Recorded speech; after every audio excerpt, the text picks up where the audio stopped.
کرنے کے لیے ہم چاہتے ہیں کہ لکھے ہوئے سوال پہنچے.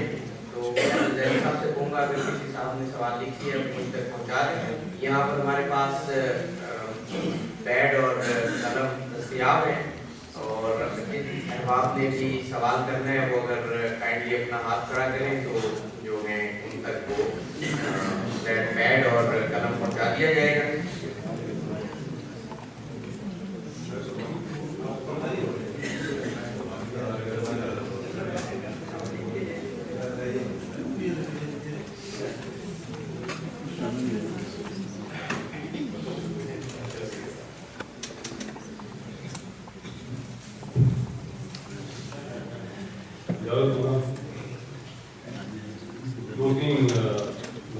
تو نفس مطمئنہ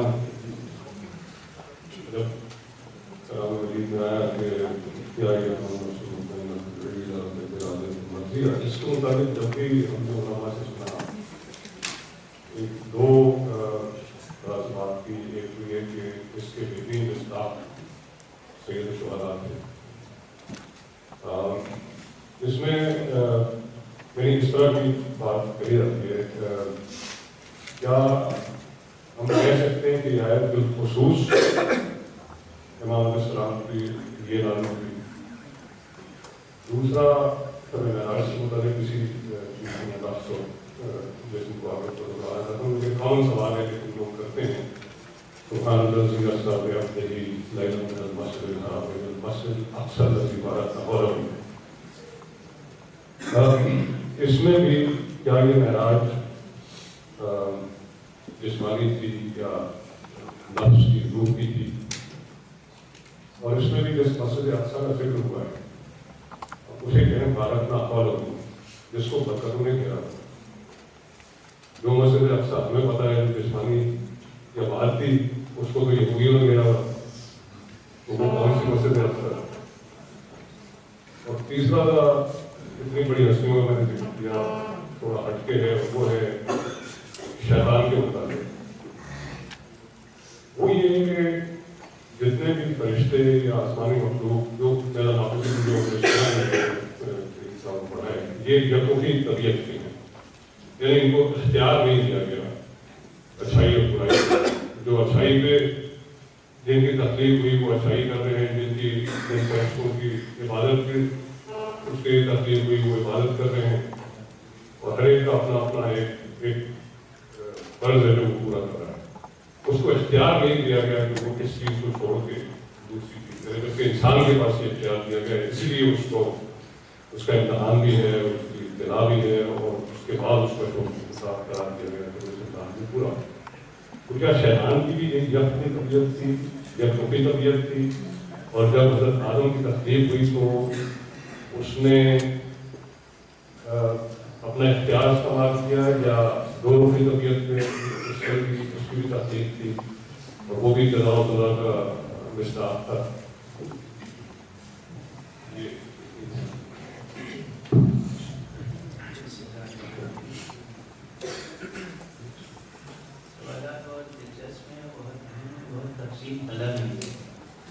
یہ سوالات تو خود پورے سیمینار کے لیے جاتی ہیں. پہلا سوال غالباً آپ کا تھا کہ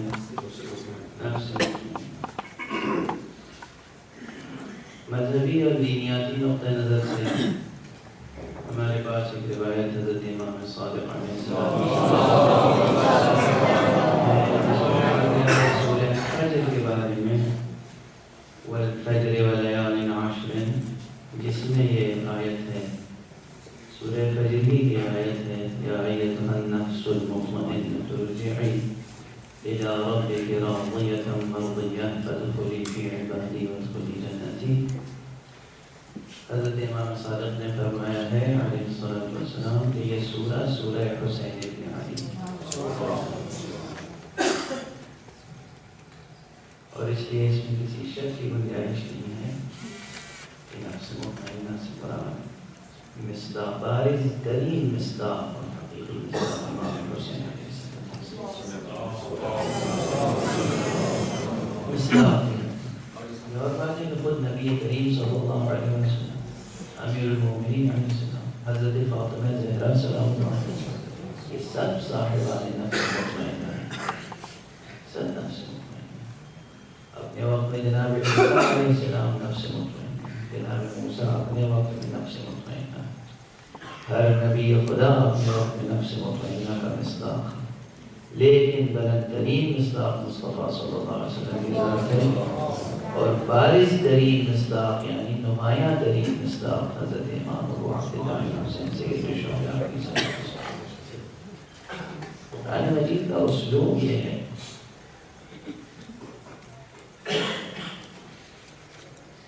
کہ اس نے وہ صفات دی جو اس کے خاص بندوں سے مخصوص ہے، اس کا بھی ذکر تعمیم کے ساتھ کیا۔ یہ لطف الہی، یہ کرم الہی، یعنی انسان کے لیے کھول دیا ہے راستہ کہ جس قدر تم ریاضت کرنا چاہو، جد و جہد کرنا چاہو، آگے بڑھنا چاہو بڑھو، یہ نہیں ہے کہ تمہارے لیے راستہ بنا۔ ایک عام انسان چاہے کہ نفس مطمئنہ بننا چاہے، اس کو بھی اللہ نہیں روکتا۔ نفس مطمئنہ بننے کے لیے اصل نفس مطمئنہ بلند ترین نفس کے لیے ایک بہترین تعبیر ہے۔ نفس ہمارا کمزور ہے، قوی نہیں ہے، اس کو قوت جب مل جاتی ہے تو جتنی قوت ملتی ہے اتنا یہ بلند ہوتا چلا جاتا ہے۔ نفس کو قوت ملتی ہے دو چیزوں سے، نفس کی جو عام نفس انسانی ہے، روح انسانی کی جو تعبیر لٹریچر میں ہے وہ طائر سے تعبیر کرتے ہیں۔ عام طور پر طائر لاہوتی، علامہ اقبال نے طائر لاہوتی کہا۔ لاہوت یعنی وہی عالم جو مادی نہیں ہے، جو میٹر کی پراپرٹی سے عاری ہے، ایبسٹریکٹ، اس عالم کو کہتے ہیں عالم لاہوت۔ یہ نفس انسانی وہاں کا پرندہ ہے، طائر لاہوتی، یعنی خود اس نفس انسانی میں میٹر کی پراپرٹیز نہیں ہیں، مجرد ایبسٹریکٹ ہے، اس لیے اس کو کہا طائر لاہوتی۔ لیکن فضائے بے کران و لامتناہی لاہوت میں ایک نفس کا، ایک انسان کا نفس بس ایسی ہی حقیقت رکھتا ہے جیسے آپ کی بے کران کائنات میں ایک پرندہ چھوٹا سا، بلکہ اس سے بھی کم، اس لیے اس کو کہا طائر لاہوتی۔ ابن سینا نے ایک بہت مشہور اس کا قصیدہ عینیہ ہے معرفت نفس میں، اس میں بھی اس نے عربی میں ہے وہ قصیدہ، حبقت الیک من المحل الارفعی، یہ نفس جو ہے ورقا، اس نے ورقا سے تعبیر کیا ہے۔ ورقا چڑیا ہے، پرندہ ہے عربی، ورقا جیسے آپ سیمرغ کی تعبیر لائے ہیں عرفا، خاص طور پہ منطق الطیر میں فرید الدین عطار سیمرغ کی تعبیر لائے۔ یہ سیمرغ کیا ہے؟ ایک خیالی پرندہ ہے، مراد اس سے نفس انسانی ہے۔ علامہ اقبال نے شاہین سے ایک جگہ تعبیر کیا ہے، لیکن جس نے بھی تعبیر کیا ہے طائر سے تعبیر کیا ہے، پرند سے۔ پرند کی پرواز ہمیشہ اوپر کی طرف ہوتی ہے، نیچے کبھی نہیں۔ مادی حقیقت ہوتی تو اس کی پرواز نیچے کی طرف ہوتی، چونکہ ایبسٹریکٹ حقیقت ہے اس کی پرواز ہمیشہ اوپر کی طرف۔ اس نفس کو قوت بخشنے والی صرف دو چیزیں، علم اور عمل۔ کسی بھی پرندے کو پرواز کرنے کے لیے دو قسم کے، دو بالوں پر چاہیے، دونوں طرف بہنے چاہیے، ایک طرف۔ انسانی نفس کے ترقی کے لیے دو بالوں پر، ایک کا نام ہے علم، ایک کا نام ہے عمل۔ صرف علم کے سہارے بھی نفس ترقی نہیں کر سکتا، صرف عمل کے سہارے بھی علم نفس ترقی نہیں کر سکتا، اور اس حالت میں بھی ترقی نہیں کر سکتا کہ علم عمل سے بیگانہ ہو اور عمل علم سے بیگانہ ہو۔ صرف اس صورت میں نفس ترقی کرتا ہے جب علم عمل کا پابند ہو، عمل علم کا پابند ہو۔ جو علم ہو وہ عمل میں ڈھل جائے۔ یہ دو بالوں پر ہیں انسان کے عروج کی ترقی۔ جتنا ہم علم حاصل کرتے چلے جاتے ہیں اور علم کو جزو نفس بنا لیتے ہیں عمل کر کے، تو ہمارا نفس قوی ہوتا ہے۔ یہ علم بڑھتا چلا جائے گا عمل کے ساتھ ساتھ، تو نفس قوی تر ہوتا چلا جائے گا، یہاں تک ایک منزل وہ آئے گی جب نفس نفس مطمئنہ اسی لیے نفس مطمئن ہمیشہ عالم کا ہوتا ہے، جاہل کے نفس کو ہمیشہ اضطراب ہوتا ہے۔ جہل کا یہ خصوصیت اضطراب ہے، علم کی خصوصیت اطمینان ہے۔ علم ہمیشہ مطمئن رہتا ہے، جہل ہمیشہ مضطرب رہتا ہے۔ یہ جتنے شہنشاہ وقت ہیں، جتنے اپنے وقت کے فرعون و حامان و نمرود و یزید ہیں، یہ سب مضطرب رہتے ہیں، ظلم کرتے ہیں اضطراب کی بنا پر۔ ان کے مقابلے میں جتنے موسیٰ و ابراہیم و مصطفیٰ و حسین مطمئن ہیں،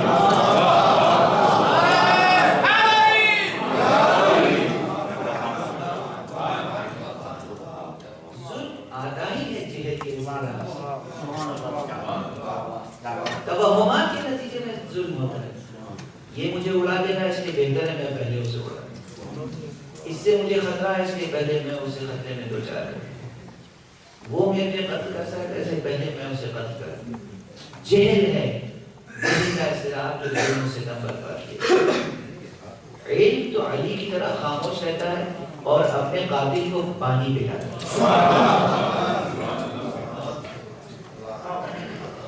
عبد الرحمن بن ملجم کے ساتھ جو مولا علی کا سلوک ہے، وہ صرف ضربت کرنے کے بعد ہی شربت نہیں پلایا، ضربت کرنے سے پہلے بھی معلوم تھا بیت المال سے اس کو اس کا حصہ دے رہے ہیں، اس کو خود وہ کہہ رہے ہیں میں تو اس دن کا منتظر ہوں جس دن میری پیشانی کے خون سے میری داڑھی کو رنگین کرے۔ کیا نفس مطمئن ہے، یہ ہے نفس مطمئن، علم ہے نفس مطمئن۔ جہل جو ہے اس میں اضطراب ہے، اس سے واضح جواب طویل ہو گیا، لیکن وہ روایت اپنی جگہ ہے کہ سورہ مبارک فجر سورہ حسین میں آئی۔ دوسرا سوال آپ نے فرمایا معراج کے تعلق سے۔ معراج کے بارے میں نے بہت تفصیل سے گفتگو کی ہے، لاہور میں 5 مجلسیں صرف معراج پر گزشتہ، اور اس مرتبہ حیدرآباد سندھ میں 3 تقریریں صرف معراج پر۔ معراج روحانی ہے یا جسمانی؟ یہ سوال بہت آتا ہے اور اس کا 2 سطح پہ میں جواب دیتا ہوں، مختصر ہے۔ کچھ لوگ تو روحانی اور جسمانی معراج کی جو بحث ہے اس کی جوہریت ہی سے واقف نہیں، یہ بحث کہاں سے پیدا ہوئی، کیوں پیدا ہوئی، اور جو بڑے عرفاء ہیں ہمارے، جو بڑے فلاسفہ ہیں، جب وہ معراج روحانی کی بات کرتے ہیں تو اس کے یہ معنی نہیں ہے کہ معراج جسمانی نہیں ہوئی، وہ ایک الگ بحث ہے۔ جو بالکل سچی لوگ ہیں وہ کہتے ہیں روحانی معراج ہوئی تھی جسمانی نہیں ہوئی تھی، ان کا جواب تو بس یہ دیا جا سکتا ہے کہ جسم و روح کی جدائی کا نام موت ہے، معراج نہیں۔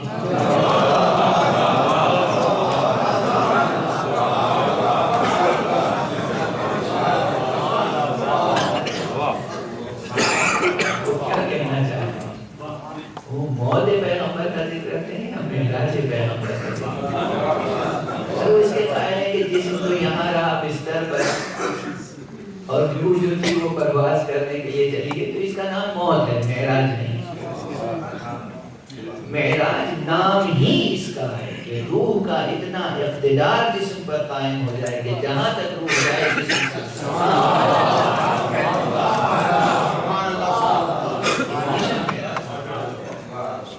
روح کا اقتدار اتنا جسم پر، اس کا نام ہے معراج۔ اور حضور صلی اللہ علیہ وسلم کی معراج کا یہی راز ہے، اسی لیے ان سے یہ کہیے کہ روح ایبسٹریکٹ ریئلٹی ہے، روح کو پرواز کرنے کے لیے کسی سواری کی ضرورت نہیں ہوتی ہے۔ معراج کی روایتوں میں براق کا ذکر ہے، روح کو سواری نہیں جسم کو سواری چاہیے۔ بے شمار دلائل ہیں، بے شمار دلائل ہیں۔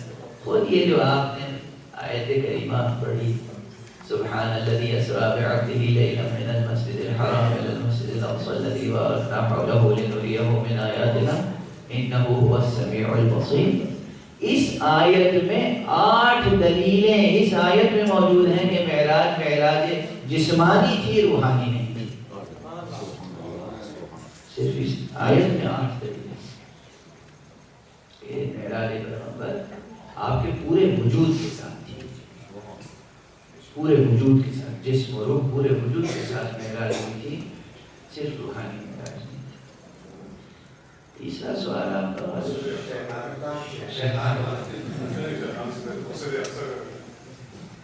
اقصی۔ مسجد اقصی سے مراد یہ مسجد بھی ہے جو موجودہ مسجد ہے، اور وہ مسجد بھی ہے کہ جو اس کے محاذات میں عالم لاہوت میں مسجد ہے، جس کا طواف فرشتے کرتے ہیں۔ حضور صلی اللہ علیہ وسلم مسجد الحرام سے، مکے سے مسجد اقصی تک آئے یہاں تک۔ یہ آپ کا سفر جو تھا وہ ہاریزونٹل سفر تھا، تیزی کے ساتھ یوں ہے، پھر یہاں سے اوپر بلندی کی طرف۔ یہ روایات سے بھی استنباط ہوتا ہے، قرآن مجید سے بھی استنباط ہوتا ہے۔ جن برکتوں کا ذکر ہے وہ روحانی اور معنوی برکتیں ہیں۔ یہودی غیر روحانی وجودات ہیں جو آس پاس پڑے ہوئے ہیں، ہر چیز کی ممکن آپ ہیں، آپ نعوذ باللہ خدا محفوظ کے کئی دشمنوں کے حلقے میں گھرے ہوئے، لیکن اسی وقت جہاں آپ کے دشمن ہیں، آپ کے گرد نہیں، اللہ کی رحمت آپ کے گرد موجود ہے، وہ معنویتیں موجود رہتی ہیں۔ تو جو ظاہر میں آپ دیکھ رہے ہیں یہ کچھ بھی نہیں ہے، لیکن اس مسجد اقصی کے گرد بھی جو روحانیتیں ہیں، جو معنویتیں ہیں، جو اللہ کی برکتیں ہیں، جو ان آنکھوں سے نظر نہیں آتی، وہ بہت ہیں۔ اور ان برکتوں کو دیکھنے کے لیے جو دل کی آنکھیں چاہیے، وہ دل کی آنکھیں مصطفیٰ صلی اللہ علیہ وسلم۔ اس مسجد کے گرد بھی اللہ کی برکتیں ہیں۔ آج آپ اس مسجد کی کہتے ہیں، بڑا تلخ جملہ ہے، کسی کی دل شکنی نہ ہو۔ مسجد الحرام کے گرد کون بڑے معصوم بندے بسے ہوئے ہیں آج؟ مسجد نبوی کے گرد کون بڑے معصوم بندے بسے ہوئے ہیں آج؟ لوگوں کے ایسے شخص کو تغیر کرنا بھی نہیں چاہیے، تغیر کمزور لوگوں کے۔ اگر ہم تغیر کریں گے تو دین مٹ جائے گا، ہم تغیر نہیں کر سکتے۔ ائمہ اطہار علیہ السلام خود تغیر کرتے نہیں تھے، وہ اپنے کمزور اصحاب کو تغیر سکھاتے تھے، نہیں تغیر کرنا۔ ایک بڑا اہم سوال ہے، میں اس کو ذرا سرچ کر لوں۔ خانے کے لیے آخری اب جو سوالات ہوں اسی کی گنجائش کی وقت کے نام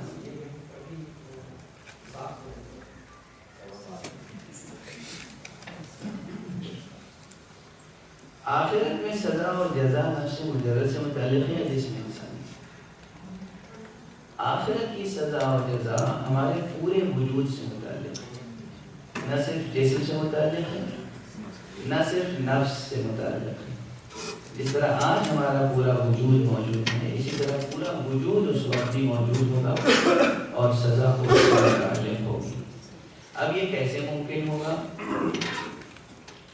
قرآن مجید نے بڑی تفصیل سے اس پہ گفتگو کی ہے، اور فلاسفہ اس میں ذرا سا پریشان ہوئے ہیں، لیکن بہرحال فلاسفہ نے بھی اس مسائل کو حل کیا ہے کہ کس طریقے سے وہاں پر ہمارا دوسرا وجود، یعنی یہی وجود دوبارہ وہاں پر قائم ہو۔ یہ مفصل بحث، اس میں وقت لگے گا، مگر فی الحال صرف ایک جملہ کہہ کر میں گفتگو کو ختم کرنا۔ روح ما سوا اللہ، اللہ سبحانہ و تعالیٰ کے علاوہ جتنے بھی مجردات ہیں، ایبسٹریکٹ ریلیٹیز بھی جو ہیں، وہ ہر عالم میں اس عالم کے مناسب جسم اور بدن رکھتے ہیں۔ جس عالم میں بھی ہم ہوں گے اس عالم میں ہمارے پاس ہمارا جسم ہوگا، لیکن وہ جسم ہوگا جو اس عالم کے مطابق ہوگا۔ جیسے ہم اس مادی دنیا میں ہیں تو ہمارا جسم مادی ہے، برزخی دنیا میں ہمارا جسم برزخی ہوگا۔ برزخی جسم وہی ہے جو خواب میں نظر آتا ہے، اس میں 3 ڈائمینشنز تو ہوتے ہیں مگر ویٹ نہیں ہوتا ہے۔ خواب میں ہم اپنے آباء و اجداد کو دیکھتے ہیں جو مر چکے ہیں، وفات پا چکے ہیں، ان کا جسم ہم دفن کر چکے ہیں زمین میں، لیکن وہ اپنے جسم کے ساتھ نظر آتے ہیں، ہمیں گفتگو بھی کرتے ہیں۔ یہ خواب میں جو جسم نظر آتا ہے یہ جسم مثالی یا جسم برزخی کہلاتا ہے. ہر عالم میں جتنے بھی عوالم ہیں، یعنی سادہ طور پر جو کنونشنلی بتایا جاتا ہے علم عرفان میں اور علم فلسفہ میں، علم فلسفہ میں عام طور پہ تین عالم بتاتے ہیں: عالم مادی، عالم برزخی اور عالم مجرد یا عالم عقلی، اسی کو کہتے ہیں. 5 عالم بھی کہیں کہے جاتے ہیں: عالم لاہوت، عالم جبروت، عالم ملکوت، عالم ناسوت اور عالم کون جامع. یہ کون جامع انسان ہے جو بھی، اور یہ 5 پر منحصر نہیں، عوالم اور بھی ہیں. جتنے بھی عوالم ہیں، کسی بھی عالم میں ہم ہوں گے تو اس عالم کی مناسبت سے ہمارے پاس بدن ضرور ہوگا. اب اس کے براہین ہیں، اس کے دلائل ہیں، اس کے اپنے آرگومنٹس ہیں فلسفے میں تفصیل کے ساتھ، اور یہ سب علم النفس ہی میں پڑھایا جاتا ہے. تو آپ یہاں یونیورسٹیز کی سائیکولوجی میں یہ چیزیں آئی ہی. ہر عالم میں ہمارے پاس اس عالم کے مناسب بدن ہوگا. اسے اپنے دلائل. آخرت میں جب ہمارا سزا اور جزا کا مسئلہ ہوگا تو اس وقت ہمارا ایک مکمل وجود ہوگا جس میں روح اور نفس اور بدن ہوگا، اور وہ متعلق ہوگا سزا اور جزا سے. اس پر قرآن مجید کی آیات میں غور کیجیے، بہت دلائل موجود ہیں. کیا روح اور نفس دو علیحدہ اشیاء ہیں؟ نہیں، چیز ایک ہے. روح جب نفس کی طرف متوجہ ہوتی ہے تو اس کا نام نفس پڑ جاتا ہے. چیز ایک ہے، دو نہیں.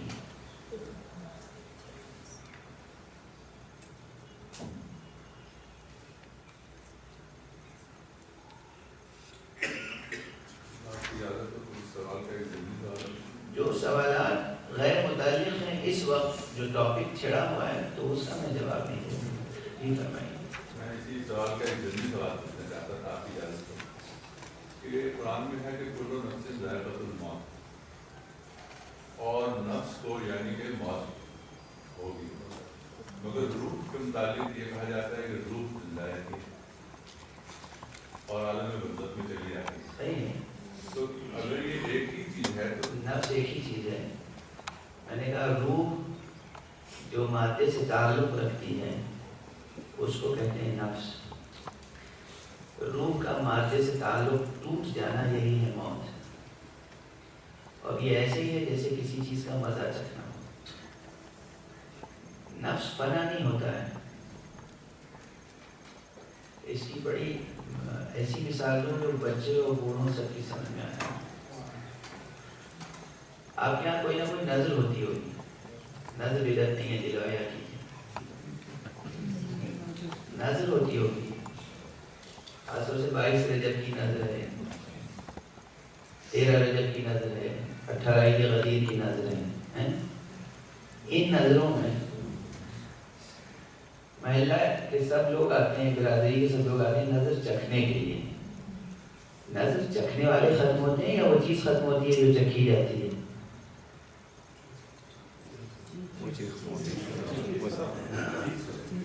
جو چیز چکھی جاتی ہے وہ ختم ہوتی ہے، چکھنے والے ختم نہیں ہوتے. ہر نفس کو موت کا مزہ چکھنا ہے. نفس باقی رہے گا، موت ختم ہو جائے گی. یہ صرف سخن مسترانہ بات نہیں ہے. وَإِنَّ الدَّارَ الْآخِرَةَ لَهِيَ الْحَيَوَانِ. دار آخرت سربسر دار حیات ہے. وہاں موت کا نام و نشان بھی نہیں ہے. دار آخرت میں موت نہیں ہے. یعنی کیا چیز ختم ہوئی؟ موت ختم ہو گئی. موت ختم ہو گئی، نفس انسانی باقی رہے گا. اور اسی لیے ان نفوس کے لیے یہی موت ختم ہو جاتی ہے جو پوری زندگی موتو قبل ان تموتو اس فارمولے پہ عمل کرتے ہیں. یعنی جو سیر و سلوک و ریاضت کرتے ہیں، یعنی جو موت کا مزہ چکھتے رہتے ہیں، تقویٰ کی زندگی بسر کرتے ہیں، پرہیزگاری کی زندگی بسر کرتے ہیں، ان کا نفس قوی ہو جاتا ہے، ان کے لیے موت کوئی چیز نہیں، کوئی چیز نہیں۔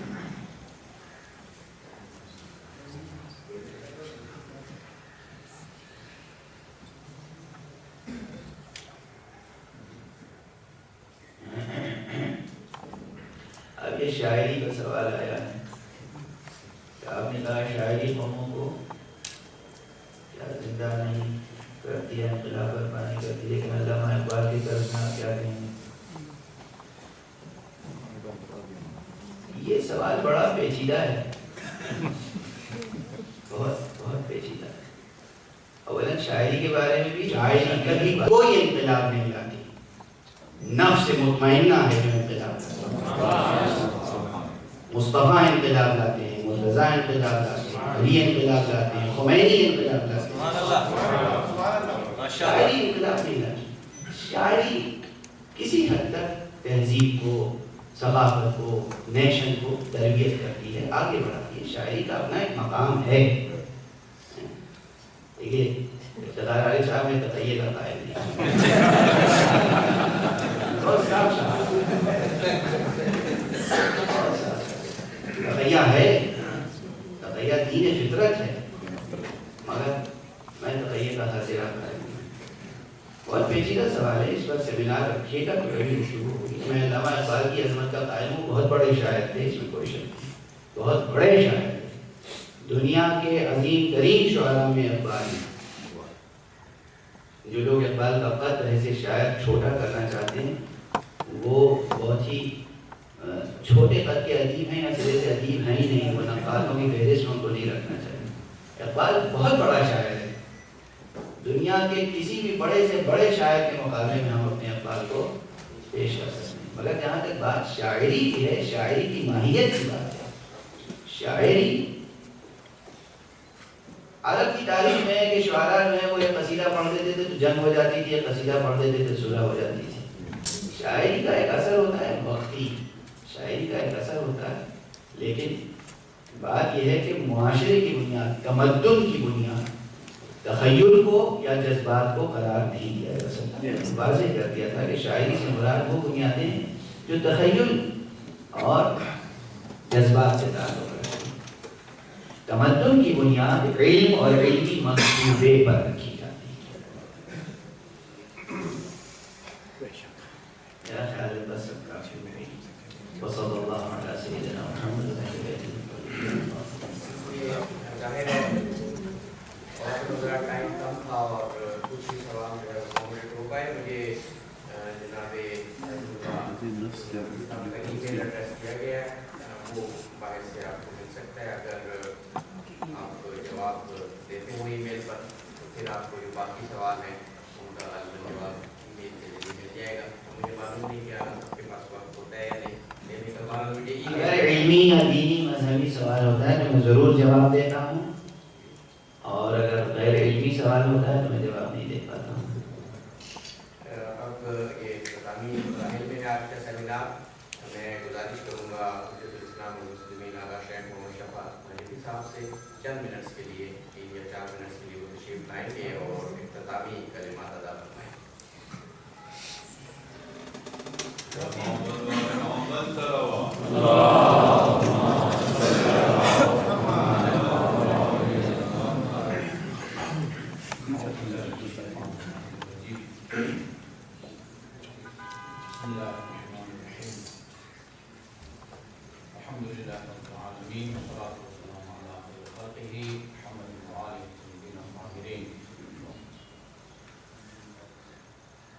مسیحی مورخ جو جرداق نے امیر المومنین علیہ السلام کے بارے میں کتاب لکھی ہے، اس کتاب کا نام ہے الامام علی صوت العدالت الانسانیہ، اردو میں ترجمہ بھی ہے انسانی عدالت کی آواز امام علی۔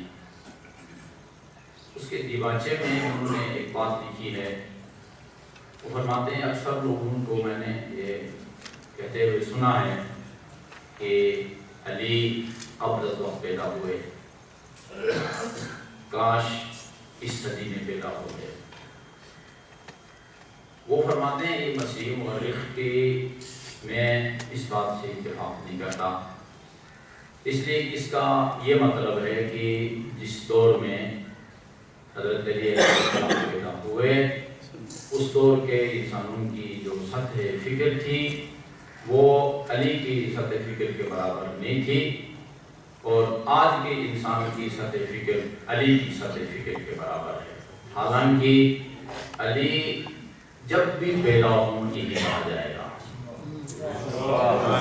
اسی دور کے انسان کی سطح فکر علی کی سطح فکر کی برابری نہیں کرتے۔ جس علی کی یہ سطح فکر ہے اور ان کی ذہنیت بلندی پرواز، ہم لوگ جو اس علی کو اپنا پیشوا مانتے ہیں اور فخر بھی کرتے ہیں اور ناز بھی کرتے ہیں، ہماری یہ کوشش رہتی ہے، اس ٹرسٹ کی یہ کوشش رہتی ہے کہ اپنے مومنین اور اپنے سامعین اور اس مرکز میں آ کے استفادہ کرنے والے علم کے متلاشی جو حضرات اور خواتین ہیں ان کی سطح فکر کو بلند کیا جائے اور وہاں تک لے جایا جائے کہ وہ علی کے کلام کو سمجھنے کے قابل بن جائیں۔ اس کی ایک دلیل یہ آج کی انتہائی مفید نشست ہے، صبوح لہا منہا علیہا شواہد، یعنی جو ہماری کوشش ہے اس کا ایک ثبوت ہے جو آپ کو نظر آ رہا ہے، اور قبلہ کا ایک جملہ انتہائی حوصلہ افزا ہے، وہ یہ ہے کہ انہوں نے فرمایا کہ تمہید کی حد تک گفتگو ہو چکی، اور کوئی بھی گفتگو جو ہے وہ تمہید پر ختم نہیں ہوتی، اس کو ختم نہیں ہونا چاہیے۔ تو ہمیں حوصلہ مل رہا ہے کہ انشاءاللہ صرف تمہید پر بات ختم نہیں ہوگی اور مقدمہ پر بات ختم نہیں ہوگی، انشاءاللہ تو مقدمہ کی بھی نوبت آئے گی۔ اب کب آتی ہے یہ پھر ہم لوگ بانیان، پھر آپ کی ثوابدید ہے یا اللہ تعالیٰ کی طرف سے توفیق ہے۔ میری دعا ہے کہ یہ ہماری جو گفتگو ہے انتہائی مفید اور ضروری، یہ تمہید کی حد تک محدود نہ رہیں۔ بہرحال میں انتہائی خوشی اور مسرت کو محسوس کرتا ہوں اور اپنی اور سب حضرات کی خوش قسمتی سمجھتا ہوں کہ آپ جیسی علمی شخصیت سے فیض حاصل کرنے کا اللہ تعالیٰ نے ہم سب کو موقع فراہم کیا، توفیق دی، اور آپ سب حضرات کا میں شکر گزار ہوں۔ اور آپ اپنے لیے آئے لیکن پھر بھی ہمارے جو مقدس اہداف تھے ان کو آگے بڑھانے میں آپ نے ہمارے ساتھ تعاون فرمایا۔ اللہ تعالیٰ ہم سب کی توفیقات خیر میں اضافہ فرمائے، ہمیں امیر المومنین اور آپ کے اولاد طاہرین کے کلام کو سمجھنے کے قابل بننے کی توفیق عنایت فرمائے۔ السلام علیکم ورحمۃ اللہ۔ آپ سے گزارش کروں گا کہ اپنی سیٹوں پہ بیٹھے رہیے، کھڑے رہیے، حضرت آیت اللہ جو گزر جائیں تو پھر آپ تاکہ ان کے لیے ہم راش کا باعث رکھیں۔ تمام آپ سے گزارش ہے کہ اپنے نشستوں پر وہ تشریف رکھیں یا کھڑے رہیں۔ پہلے حضرت آیت اللہ۔ الرحمن الرحیم، سبحان ربک رب العزة عما یصفون وسلام علی المرسلین والحمد للہ رب العالمین۔